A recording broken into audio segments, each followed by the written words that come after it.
¿Habéis mirado alguna vez dentro de una gota de agua? Quizá tan diminuta. Jamás llamó vuestra atención. Insignificante, demasiado pequeña.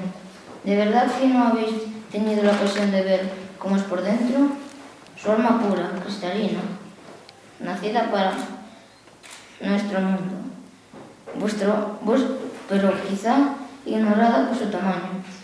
Me recuerda ese signo menos de matemáticas, tan pequeño, tan inocente, al que nunca tenemos en cuenta, pero implacable el profesor nos recuerda su importancia con un suspenso. ¿Y si esa gota de agua se revela? ¿Y si nos hace ver su importancia? ¿Cuántas veces opinamos sobre el consumo responsable?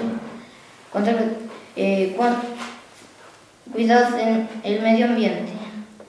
Pero una vez más, no miramos el interior de la gota y cuando se revele, cuando ya no se pueda volver atrás, cuando su interior se haya deteriorado lo suficiente como para que su alma se vuelva negra, contaminada de la avaricia y la falta de respeto del ser humano por el planeta, entonces sí, nos acordaremos de su interior cristalino, puro, armonioso, pero la cruda realidad nos devolverá, cual profesor en el examen de mates, un mayúsculo suspenso.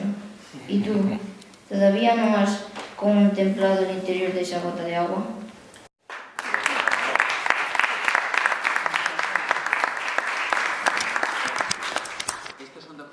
Cultura todos os días.